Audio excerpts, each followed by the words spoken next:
चलो बच्चों, आज हम वापस से एक नया चैप्टर चालू करते हैं। ठीक है, तो आज हम पढ़ने वाले हैं भारत ना क्रांतिवीरों। ठीक है, असली योद्धा की कहानी। आज आप न्यूज़ पे देखते होंगे कोरोना योद्धा, जो पुलिस वाले, हमारे डॉक्टर्स, हमारे सफाई कर्मी, उन सबको एक नाम दिया गया है। क्या? कोरोना योद्धा। उस टाइम जब भारत, बहुत पहले जब भारत गुलामी में था, तब भी बहुत सारे योद्धा हमारे देश में हुए थे। उस टाइम पे उनका काम था कि वो अंग्रेजी जो बीमारी है उसे देश से बाहर निकाले। आज के योद्धा का क्या काम है कि वो कोरोना जो वायरस है उसे देश से बाहर निकाले। और उस टाइम पे योद्धा का काम ये था कि वो अंग्रेज़ों को कैसे भी करके देश से बाहर निकाले। ठीक है, तो आज हम धीमे धीमे एक एक करके सारे योद्धाओं के बारे में पढ़ेंगे। ठीक है, तो सबसे पहले ये लाइन, सरफरोशी की तमन्ना अब हमारे दिल में है, देखना है जोर कितना बाजुए कातिल में है। ठीक है, ये भगत सिंह की फिल्म के अंदर से लिया गया लाइन है, सबको ही पता होगा। और जैसे ही लाइन सुनते हैं वैसे अंदर एक जोश आ जाती है कि हाँ, हमें भी देश के लिए कुछ करना है। ठीक है, चलिए अब आगे बढ़ते हैं। सबसे पहले જેમાં 1857ના સ્વતંત્ર સંગ્રામ પછી દેશમાં અંગ્રેજ સરકાર સામે વ્યક્તિગત રીતે કે સંગઠન કરીને હથિયાર ઉપાડનાર વીરોની મર્દાંગીની કથાઓ આજે પણ ગર્વથી याद કરવામાં આવે છે। ठीक है, उन्हीं से कुछ कहानियाँ आज हम देखेंगे, आज हम पढ़ेंगे। ठीक है, तो सबसे पहले है वासुदेव बलवंत फाड़के। ठीक है, अब ये कौन है ना? सर्वप्रथम जो इंडिया के अंदर, भारत के अंदर सबसे पहले रिवॉल्यूशनरी क्रांतिकारी प्रवृत्ति चालू करने में इनका सबसे बड़ा योगदान है। सबसे पहले इन्होंने चालू किया था। कौन? वासुदेव बलवंत फाड़के। ठीक है, तो आपको सवाल पूछे कि सबसे पहले भारत में क्रांतिकारी किसने चालू किया, तो किसका नाम आना चाहिए? वासुदेव बलवंत फाड़के। ठीक है, જે પૂનામાં નોકરી કરતા હતા તેમજ અંગ્રેજ સરકારના અન્યાયથી ત્રાસથી કંટાળીને તેમને नौकरी छोड़ी दी थी। ठीक है, उन्होंने अंग्रेज सरकार की नौकरी करते थे पर फिर उनसे तंग आके उन्होंने नौकरी छोड़ दी। ठीक है, उन्होंने क्या प्रतिज्ञा ली थी कि जब तक मैं देश को गुलामी से मुक्त नहीं करूं तब तक मैं अपने सर पर, अपने कपार पर चंदन और अपने बाल नहीं काटूंगा। ठीक है, જ્યાં સુધી દેશને ગુલામીમાંથી મુક્ત ન કरूं ત્યાં સુધી कपार पर चंदन तथा केश कर्तन नहीं करूं। उन्होंने उस टाइम पे प्रतिज्ञा ली थी कि जब तक मेरे बाल ना, जब तक मैं देश को आज़ादी नहीं दिला सकता, नहीं दिला दूँ, तब तक मैं टीका नहीं लगाऊंगा, चंदन जो हम अपने माथे पे लगाते, और अपने बाल भी नहीं कटवाऊंगा। ठीक है, उसके बाद તેમને અંગ્રેજ સરકાર સામે દેશવ્યાપી સશસ્ત્ર સંગઠનની गुप्त योजना बनाई थी। उन्होंने अंग्रेज़ों के खिलाफ लड़ने के लिए जो गोला बारूद हथियार चाहिए थे उसे ना संग्रह करने का गुप्त योजना बनाई थी कि कहाँ कहाँ पे हम उसे संभाल के रखेंगे ताकि अंग्रेज सरकार को पता ना चले हमारे पास क्या हथियार है। ठीक है, अंग्रेज सरकार फड़कने ना माथा पर वासुदेव फड़कने ना माथा पर 4,000 रुपये का इनाम जारी करिए होते। ठीक है, उस टाइम पे उनके पास 4,000 रुपये का इनाम घोषित किया था, क्योंकि उन्हें पता था इंडिया जो है प्रजा वो लालची है, वो पैसों के लिए कुछ भी कर सकते हैं। तो फिर उन्होंने 4,000 का उस पर इनाम रखा था और कहा था जो भी हमें इनके आपने बताएगा उसे 4,000 रुपये देंगे। ठीक है, फिर तेो अंग्रेज थाने पर हमला करता। ठीक है, अंग्रेज के थाने में हमले करते थे, एक ट्रेन लूटते थे। ठीक है, फिर ना जो बंदूकों ना, जो दूसरे जो रिवॉल्यूशनरी से दूसरे जो क्रांतिकारी उन्हें बंदूक चलाने की तालीम दिया करते थे, उन्हें अंग्रेज़ों के खिलाफ तैयार करते थे लड़ने के लिए। ठीक है, तो ये सब प्रवृत्ति वो सब करते थे। कौन? वासुदेव बलवंत फाड़के। क्या क्या करते थे? अंग्रेज थाने पे हमले करना, ट्रेन लूटना, उनकी तिजोरी लूटना, दूसरे यंगस्टर्स जो क्रांतिकारी है, वीर है, उन्हें तैयार करना अंग्रेज के खिलाफ लड़ने के लिए। तो इन सब से अंग्रेज सरकार इनसे तंग आ गई थी और इनसे कैसे पकड़ना था इन्हें।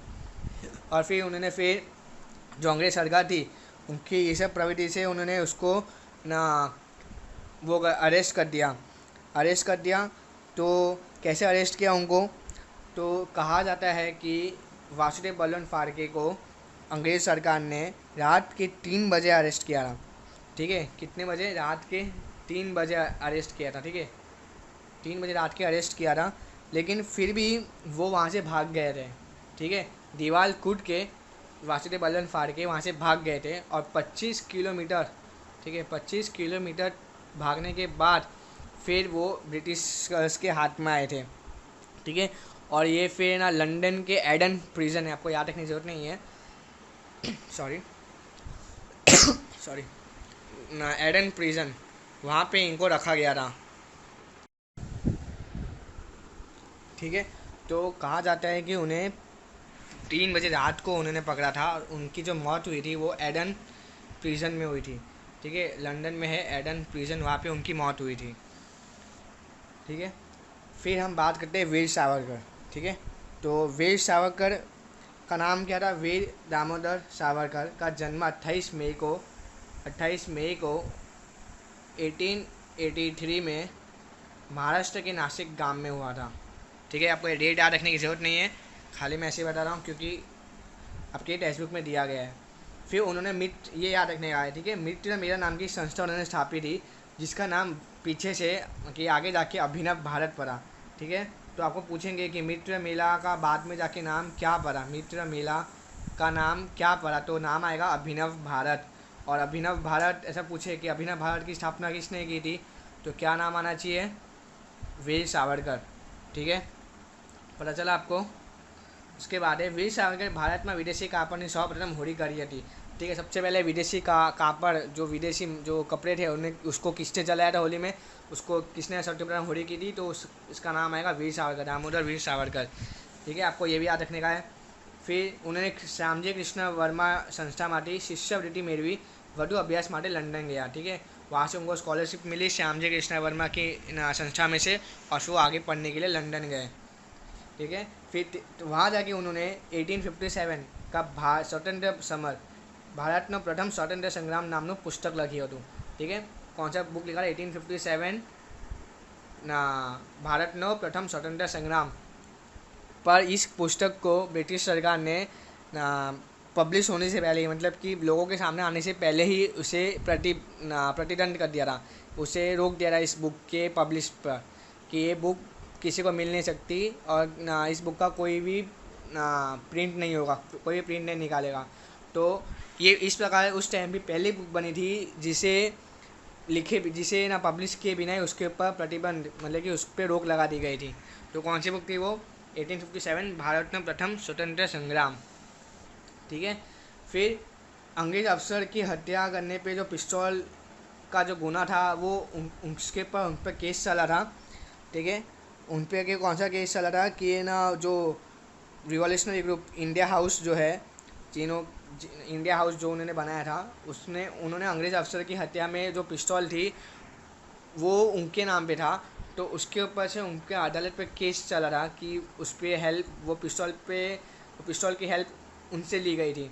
ठीक है, तो उसके बाद फिर उन्हें 50 साल की जेल दी गई थी, 50 साल की जेल दी गई थी वीर सावरकर जी को। और वो अंडमान के काला पानी ऐसा जेल है जहाँ पे सूरज की रोशनी बिल्कुल नहीं आती। ठीक है, वहाँ पे सूरज की रोशनी बिल्कुल नहीं आती, इसलिए उसे काला पानी कहा जाता है, पूरा अंधेरा ही होता है। वहाँ पे उन्हें सज़ा दी गई थी कि आप वहाँ पे 50 साल अपनी सज़ा काटोगे, पर उनकी हालत ख़राब होते हैं, उन्हें फिर भारत में ही नज़र कैद रखने में आया था। ठीक है, फिर 26 फरवरी 1966 में उनकी मौत हुई थी, उन्होंने मृत्यु पाया था उन्होंने। ठीक है, ये हमारे फर्स्ट 2 क्रांतिकारी हुए। ठीक है, जिसको हमने फर्स्ट भाग में कंप्लीट किया, मतलब कि 4 भाग में हम करेंगे 2-2 करके। तो सबसे पहले हमने वासुदेव बलवंत फाड़के और वीर सावरकर के बारे में बात किया। ठीक है, अभी हम सेकेंड भाग के बारे में बात करेंगे। तो क्रांतिकारी પ્રવૃત્તિઓમાં શિક્ષિત અશિક્ષિત રાજવંશી અને સામાન્ય લોકો પણ ભાગ લીધો હતો। આગળ જઈને બીજા ક્રાંતિકારીઓ વિશે। ठीक है, अब हम दूसरे क्रांतिकारी के बारे में जानते हैं। तो सबसे पहले है उसके नाम खुदीराम बोस। ठीक है, कौन है? खुदीराम बोस। उनका जन्म बंगाल के मेदिनीपुर ज़िले में हुआ था और 3 दिसंबर को। ठीक है, मेरा भी जन्म 3 दिसंबर का ही हुआ है, लेकिन मेरा जन्म, ठीक है, उनका जन्म 3 दिसंबर 1889 में हुआ था। मैं अपना को बहुत खुश नसीब मानता हूँ कि मेरा इस दिन जन्म हुआ जिस दिन इतने बड़े जो खुदीराम बोस, जो आगे जाके हम पढ़ेंगे कि वो क्यों इतने महान है, उनका क्यों नाम दर्ज किया गया है। ठीक है, तो खुदीराम बोस बचपन में ही उनके माता पिता की मृत्यु हो गई थी। ठीक है, उसके बाद उनके शिक्षक क्रांति पथ की दीक्षा दी थी। उनके शिक्षक का नाम था सत्यनेन नामना शिक्षक टेमने क्रांति पथ दीक्षा आपी थी कि अब तुम्हारा कोई नहीं, अब तुम्हें धरती माँ के लिए, भारत माता के लिए लड़ना है। ठीक है, खुदीराम बोस गंगाना पानी में डूबकी मारता मीठू लઈને પસાર થતી હોડીઓને ઉથલાવી દેતા અને મીઠાના કાયદાનો ભંગ करता। ठीक है, हमने सुना है कि सबसे महात्मा गांधी जी ने दांडी मार्च करके सॉल्ट लॉ मीठू जो वो है उसका कर वो समाप्त किया था। पर उससे पहले ही खुदीराम बोस गंगा पानी डुबकी लगा के जो भी नाव होती थी नमक की, उसे उल्टा करके नमक सारा गिरा के और नमक कानून का भंग करते थे वो।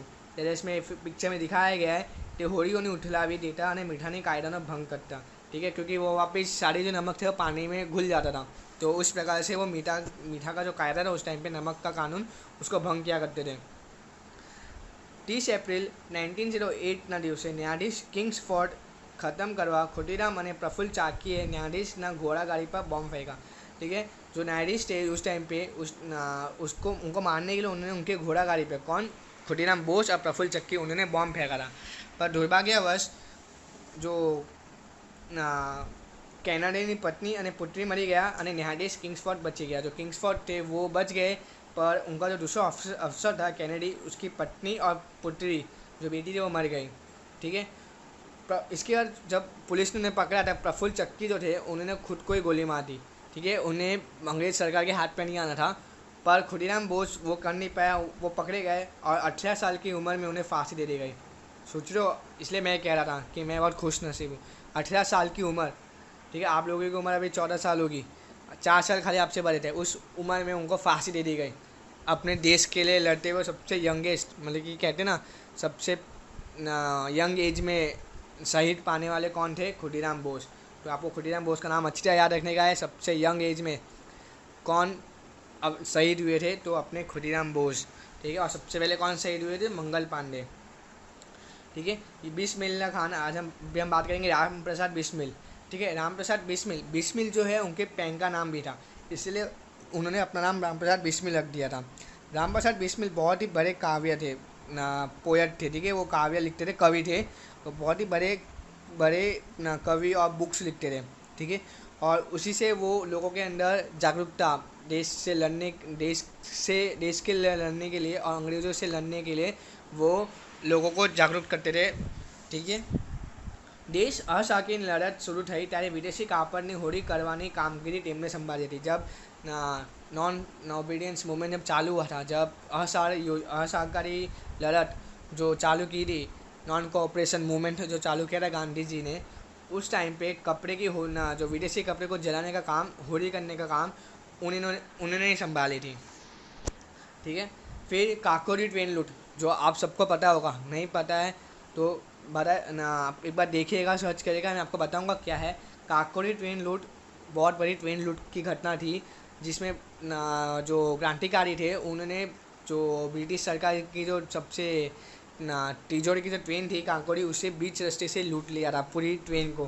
ठीक है, तो काकोरी ट्रेन लूट सफलतापूर्वक पार પાડવામાં તેમને અગ્રિમ ભાગ ભજાવ્યો હતો, જેના માટે તેમને ફાંસીની સજા થઈ હતી। ठीक है, इस काम के लिए उनको फांसी की सजा दी गई थी, और इन्होंने काकोरी ट्रेन लूट में बहुत बड़ी हेल्प भी की थी अपने राम प्रसाद बिस्मिल। ठीक है, तो राम प्रसाद बिस्मिल ने जो काव्य लिखा था उसमें से एक बहुत ही फेमस काव्य ये है, डर ओ दीवार पे हसरत से नज़र करते हैं, खुश रहो अहले वतन हम तो सफ़र करते हैं। ठीक है, ये आपको एक बार मेरे साथ दोहराना चाहिए। ठीक है, बहुत ही अच्छा अनुभव मिलता है। ठीक है, अब हम बात करेंगे अपने अगले क्रांतिकारी अशफाक उल्लाह खान। ठीक है, अशफाक उल्लाह खान जो है उस टाइम पे हिंदू मुस्लिम एकता के बहुत बड़े प्रतीक थे, बहुत बड़े उदाहरण थे। अशफाक उल्लाह खान और राम प्रसाद बिस्मिल बचपन के ही गहरे दोस्त, बेस्ट फ्रेंड कहते हैं ना आज हम, वो थे। ठीक है, अशफाक उल्लाह खान और राम प्रसाद बिस्मिल તેમની નાનપણની દોસ્તી હતી, તેમજ તેઓ ખેલકૂદના ખૂબ શોખીન હોવાથી घोड़े सवारी અને बंदूक चलावा प्रवीण था। देखो, उन्हें बंदूक चलाने की और घोड़े सवारी की उन्हें बहुत शौक था और उन्हें अच्छी तरह आता भी था। फिर अशफाक उल्लाह खान ने शाहजहाँपुर, ठीक है, शाहजहाँपुर में आर्य समाज मंदिर पे हमले को रोका भी था। ठीक है, मुस्लिम होते हुए भी, मुसलमान होते हुए भी उन्होंने आर्य समाज जो हिंदू का जो मंदिर है उसे उस पर हमला होने से उन्होंने बचाया था, और इसीलिए उन्हें हिंदू मुस्लिम की बहुत बड़ी एकता का स्वरूप माना जाता है। ठीक है, तो उन्हीं की एक पोयम थी। ठीक है, उन्हीं की एक पोयम है जो इस प्रकार है, कुछ ये आधे दिख रहे हैं, सॉरी। कुछ मैं आपको कह के दे दे रहा हूँ, कुछ आरजू नहीं है आरजू तो ये, रख दे कोई जरा सी खाके वतन कफन में। ठीक है, ये उन्होंने कहा था। ठीक है, देख नहीं रहा इसके अंदर, सॉरी, पर नेक्स्ट टाइम से मैं ध्यान रखूँगा। अब हम तीसरे क्रांतिकारी भाग की बात करते हैं।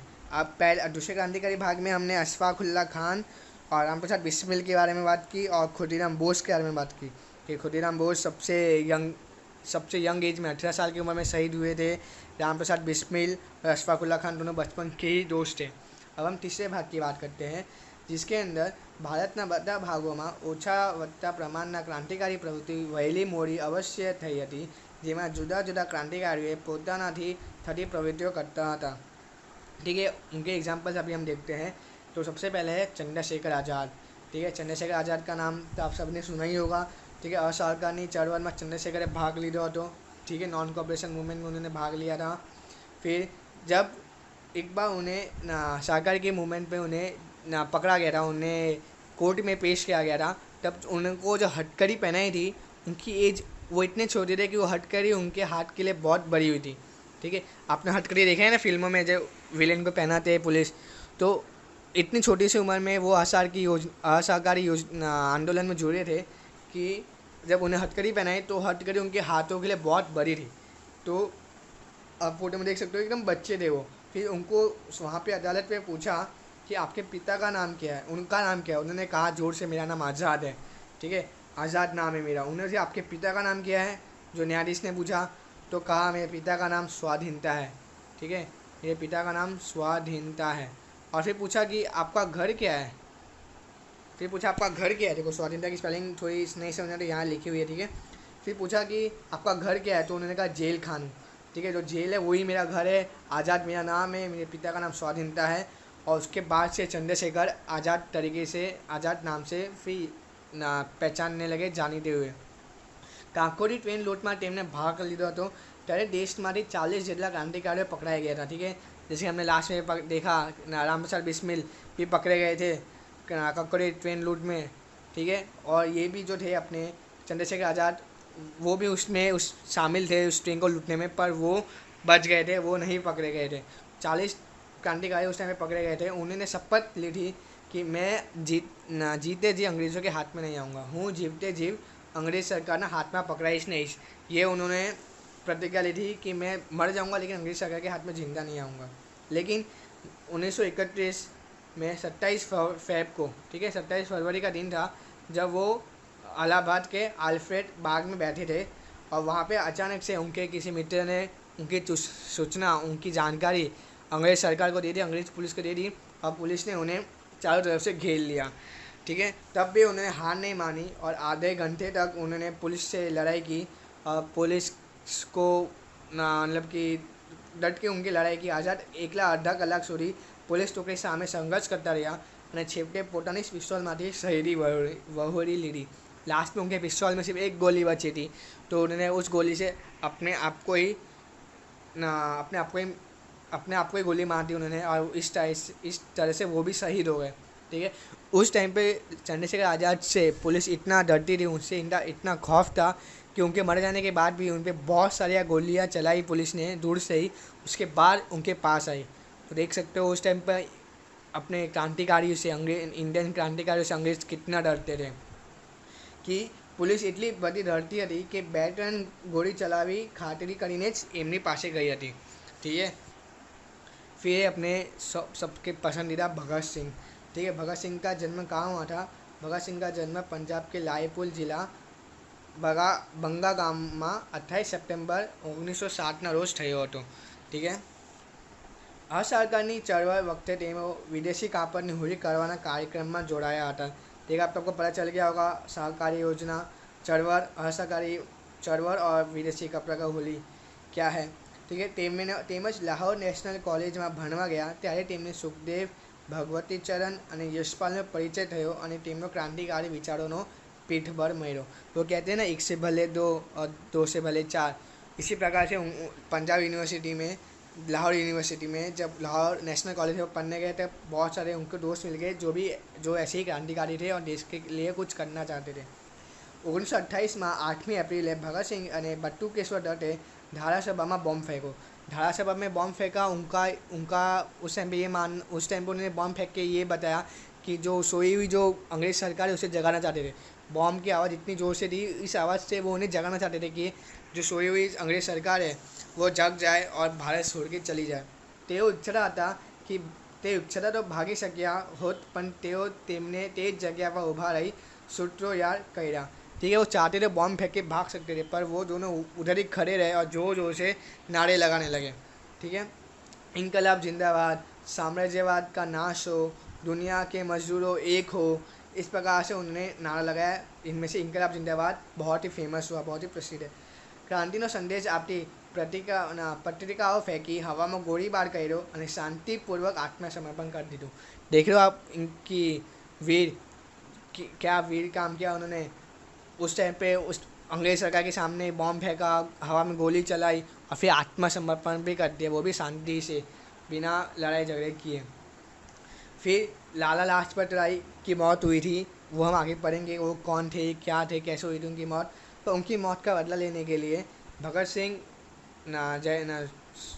सिंह, सुखदेव और राजगुरु ने सॉन्डर्स जो हत्या थे अंग्रेज अफसर थे उनकी हत्या कर दी थी। तो उनकी हत्या के ऊपर भगत सिंह, सुखदेव, राजगुरु के ऊपर केस चला और 23 मार्च, ठीक है, जिसको अभी भी शहीदी दिवस माना जाता है, ठीक है, 23 मार्च 1931 रोज फांसी આપવામાં આવી। सॉरी 23 मार्च 1931 रोज एमने फांसी આપવામાં આવી। ठीक है, उसी दिवस को 23 मार्च को आज हम शहीद दिवस के रूप में भी से मनाते हैं, मतलब कि याद रखते हैं। ठीक है, जो उन्होंने भी एक कविता लिखी थी कि दिल से निकलेगी ना मर कर भी वतन की उल्फत, मेरी मिट्टी से भी खुशबू ये वतन आएगी। ठीक है, दोहराना एक बार मेरे साथ वापिस इसको। ठीक है, क्रांतिकारी, अब हम क्रांतिकारी के चौथे भाग की बात करते हैं। 3 भाग में हमने देखा जो इंडिया के अंदर ही, भारत देश के अंदर ही जिन्होंने क्रांतिकारी और वीर काम किए।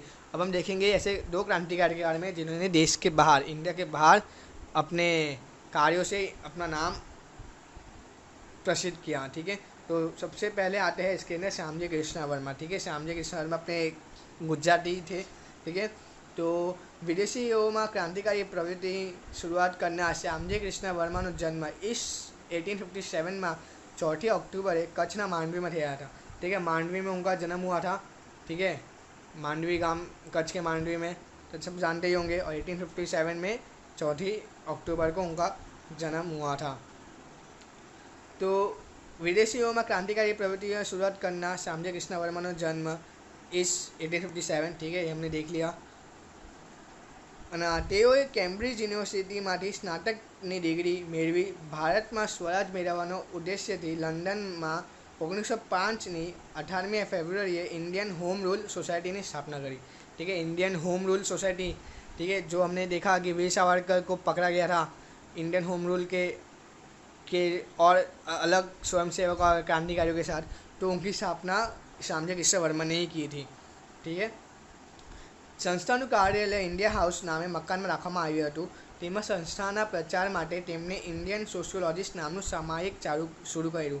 ठीक है, इंडियन हाउस में संस्था का कार्यालय इंडियन हाउस में था और उन्होंने उसके प्रचार के लिए इंडियन सोशियोलॉजिस्ट नाम का सामायिक भी शुरू किया था। ठीक है, श्यामजी कृष्ण वर्मा ने क्रांतिकारी प्रवृत्तिओं चलावવામાં विनायक सावरकर, हृदयलाल, मदनलाल धिंगरा, सरदार सिंह राणा तथा मैडम कामा જેવા क्रांतिकारियों साथ મળ્યો હતો। ठीक है, इस 1909 में लंडन में ट्राफाल्गर स्क्वेर खाते भर बजारे मदनलाल धिंगराए विलियम वायलेनी गोली थी वींडीने हत्या करी, जेनी कारण तेने फांसी आपवामां आवी। ठीक है, तो मदनलाल धिंगरा ने 1909 में लंदन में ही विलियम वायले की गोली मार के हत्या कर दी थी। ठीक है, और उसके लिए उन्हें फांसी देने को आया था। ठीक है, फिर इस सन 1930 में टेमनू और इस 1933 में वीर श्यामजी कृष्ण वर्मा की पत्नी का अवसान हुआ। ठीक है, श्यामजी कृष्ण वर्मा का 1930 और श्यामजी कृष्ण वर्मा की वाइफ का 1933 में अवसान हुआ था।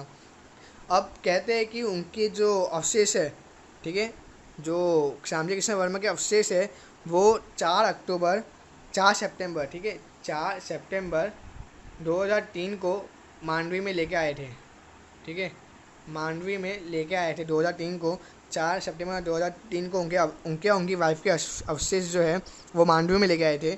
और उनकी याद में क्रांति तीर्थ, ठीक है, 2010 में मांडवी में बनाया गया था। किसकी याद में? श्यामजी कृष्ण वर्मा की याद में, ठीक है। और उसके बाद उनके जो अवशेष थे उन्हें पूरे गुजरात में ना उनकी यात्रा की गई थी उनके अवशेषों के साथ, ताकि पूरे गुजरात उन्हें श्रद्धांजलि दे सके अच्छी तरह, ठीक है। तो ये बात हुई अपने श्यामजी कृष्ण वर्मा की।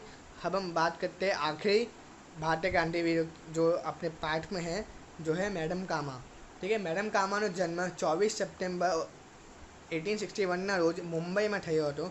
इस 1902 થી 1907 સુધી मैडम कामा इंग्लैंड में રહ્યા, ठीक है, ये आप समझ गए होंगे।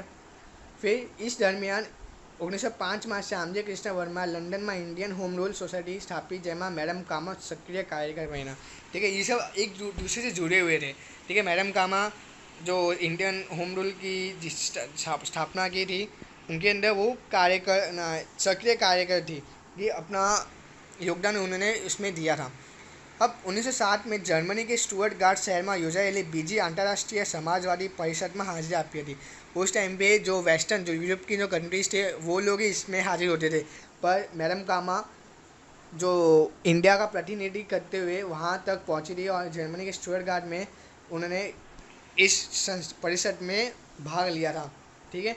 आ परिषद में तेमने वंदे मातरम मंत्र अंकित करेल भारतનો त्रिरंगी ध्वज सर्वप्रथम हिम्मतपूर्वक फरकायो હતો, ठीक है। उस टाइम पे सबसे पहला हम जो कहते हैं ना, जो अभी हम जो तिरंगा देख रहे हैं उससे पहले भारत का कोई और ध्वज था, ठीक है। वो ध्वज के साथ इन्होंने उस कॉन्फ्रेंस में उस कॉन्फ्रेंस में जो जर्मनी के स्टुअर्टगार्ट में हुआ था वहाँ पे उन्होंने उस परिषद में उन्होंने वो तिरंगी ध्वज फहराया था और वंदे मातरम जिसके ऊपर वंदे मातरम भी लिखा था, ठीक है।